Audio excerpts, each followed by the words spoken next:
Another night of angry protests across the United States as thousands demand justice after the killing of George Floyd in Minneapolis on Monday. A grim milestone for Brazil in its fight against the coronavirus pandemic. The country now has the fourth highest number of COVID-19 related deaths in the world.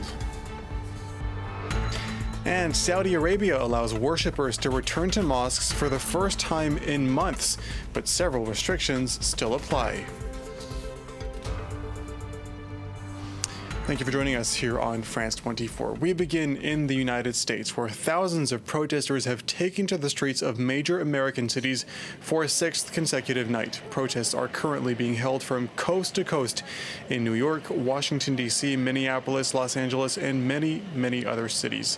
Protesters continue to demand justice following the killing of a 46-year-old black man by a white police officer in Minneapolis on Monday. Hundreds of arrests have been made so far as police forces attempt to enforce overnight curfews. One of those cities where a curfew is currently in effect is Minneapolis. France 24's Kitivan Gorgisani is there. She tells us more about the atmosphere in that city. The atmosphere throughout the day was similar to what we've seen in previous days, which is very peaceful protest.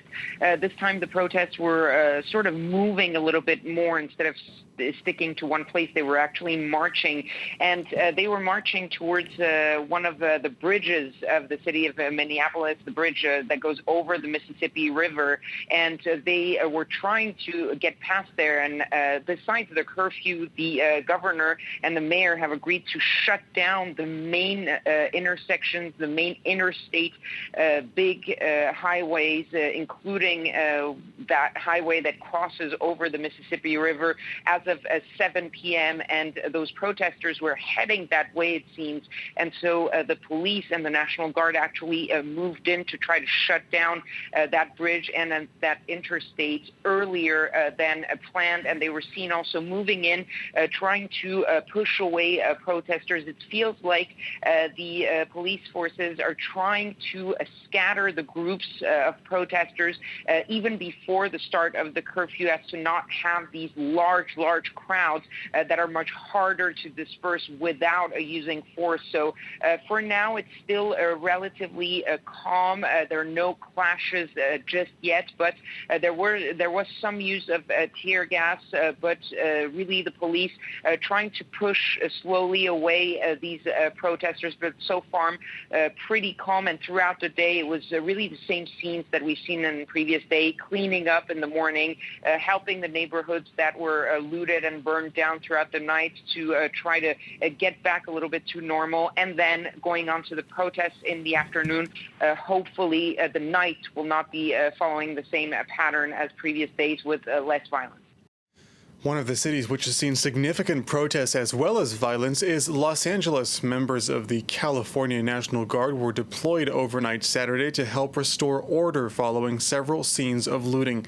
France 24's Alyssa Caverly is in Santa Monica. She sent us this update. Organizers are working overtime to keep the protests peaceful for the fifth day here in Los Angeles. Today, the protests are in the beach city of Santa Monica. Earlier today, there were a few distractions with looters and vandalists vandalizing some of the high-end stores in the city. But protesters are adamant that they had nothing to do with that, and they have remained peaceful since the beginning of the protest around noon today. Santa Monica has enacted a curfew for 4 p.m. local time to ensure that what happened in Beverly Hills and West Hollywood yesterday does not happen again here in Santa Monica. For now, the protests have been peaceful. They are chanting Black Lives Matter, chanting justice for George Floyd, and really making their voices heard as they stand in front of police barricades that are right there, blocking them from going any further. They're staying off the road, they're staying on the side, and they are being very peaceful today in Santa Monica. Well, as we've seen, the shockwaves following the killing of George Floyd have been felt far beyond Minnesota, and the anger has even spilled across the border into Canada and to other countries. Aaron Ogunkeye takes a look at how protesters around the world have paid tribute to Floyd and to the victims of police brutality in their own countries.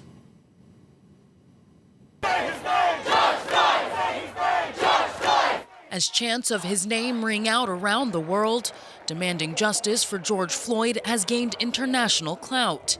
Here in London, people marched in solidarity with Americans for a second straight day, with many emphasizing the consequences of systemic racism are felt well beyond the United States. Everywhere in the world. People choose to think that it's not going on anymore. That's the biggest racism of all right now, the fact that they're sitting there thinking that it doesn't exist. This is proof that it exists. Similar thoughts were expressed in Denmark. Some 2,000 people participated in the march organized by a local chapter of Black Lives Matter, which ended at the American embassy. I think it's important that as many people as possible around the world call for action, because this isn't normal. We have to protest against not only police brutality, but systemic racism that is so deeply integrated, not only in the US, but in a lot of countries' judicial systems and in their societies. Another protest was held for a second day in Berlin, and as far away as in Iran, where a handful of people staged a socially distanced demonstration. In Canada, where a day earlier up to 4,000 people marched peacefully against racism, Prime Minister Justin Trudeau also weighed in on the matter. Many Canadians of diverse backgrounds are watching, like all Canadians are, the news out of the United States with shock and with horror. Anti-Black racism is real. It's in the United States, but it's also in Canada. Last Wednesday, a Black Canadian woman fell from her Toronto apartment balcony while alone with police officers who had been called to her home. Her family had alleged that she was pushed, though they are now waiting for the conclusions of the investigation. Brazil has recorded another surge in coronavirus deaths. The country is now fourth on the list of nations with the highest number of COVID-19 related casualties. Critics continue to accuse President Jair Bolsonaro of downplaying the crisis. Protests have even erupted in several cities over his handling of the pandemic. Fraser Jackson has this. A nation polarized. President Jair Bolsonaro's handling of the coronavirus pandemic has enraged some who say he isn't taking the threat seriously enough, and being applauded by others who say lockdown measures will harm the country's economy. But one thing is now sure. Brazil has around 500,000 confirmed cases, and a severe lack of testing means the true number is likely much higher. As both sides clashed on Sunday, defiant President Bolsonaro flew over the presidential palace. Ignoring a rule that orders anyone in the capital to wear a mask, he then got on a horse to greet his supporters, who were calling for the Supreme Court to be shut down. Aside from the coronavirus pandemic, Bolsonaro is also being plagued by a corruption probe brought on by his former justice minister. The justice in charge of the investigation has expressed concern about the president's behavior, going so far as to compare it to Hitler's dissolution of the Weimar Republic. Saudi Arabia's government has allowed worshippers to congregate in mosques for the first time in months, but that news comes with several restrictions. Social distancing rules will continue to apply. Certain age groups are being told to remain home, and the holy city of Mecca will also remain on lockdown. James Wilson has the details. Prayer services in mosques may have resumed in Saudi Arabia, but it's still not yet business as normal. Washrooms in mosques will remain shut for the time being, and Friday sermons can last no more than 15 minutes. Worshippers must also obey strict instructions regarding social distancing, but despite the new rules, for many it was a joyful occasion. والله الشعور لا يوصف طبعا، وهي فرحة عارمة عمت يعني كل أرجاء المملكة بعودة المساجد، ولا شك أن بيوت الله عز وجل نحتاجها كثيرا.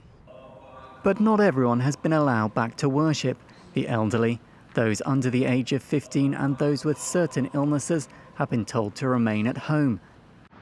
And in Mecca, Islam's holiest city and a virus hotspot, mosques will stay shut and a curfew will remain in place, all of which has led to speculation that the annual Hajj pilgrimage to the city will be cancelled. بالنسبة للحج أنا ما أنا مؤيد في الوضع الراهن إلا بإذن الله إن شاء الله إذا الله رفع عننا البلاء نتمنى إنه يكون في حج السنة هذه بس في الوضع الراهن والله ما أنا مؤيد حاليا بس نتمنى إن شاء الله بإذن الله إنه رفع البلاء عن المملكة والأمة الإسلامية كاملة. Saudi health authorities have recorded just under 500 deaths since the coronavirus pandemic began. But although the country is slowly emerging from lockdown, authorities have warned the kingdom's citizens that it will likely be some time before things can fully return to normal. Spain's Prime Minister Pedro Sánchez says the country needs 15 more days of lockdown to end the coronavirus pandemic once and for all. The country has been under a strict state of emergency since March 14th. People were only allowed to leave their homes to buy food or to seek medical care. Sánchez says he will ask Parliament to approve the final 2-week extension to the stay-home rule in the next few days. Comunicado al conjunto de presidentes y presidentas autonómicas que volvemos a necesitar una última y definitiva prórroga de 15 días del estado de alarma. Una última y definitiva prórroga de 15 días del estado de alarma. Será un estado de alarma muy distinto, mucho más liviano, pero lo necesitamos para culminar el trabajo que hemos hecho entre todos. It has now been 3 weeks since France began easing its lockdown measures, and official numbers continue to suggest the worst of the pandemic is over in the country. But as life slowly returns to normal, different rules have led to some residents becoming confused on what the requirements are and over their effectiveness. Fraser Jackson and our colleagues at France 2 have this. This has now become the new normal for those going about their business in Paris. Compulsory masks, distance markers on the floor and more checks at stations.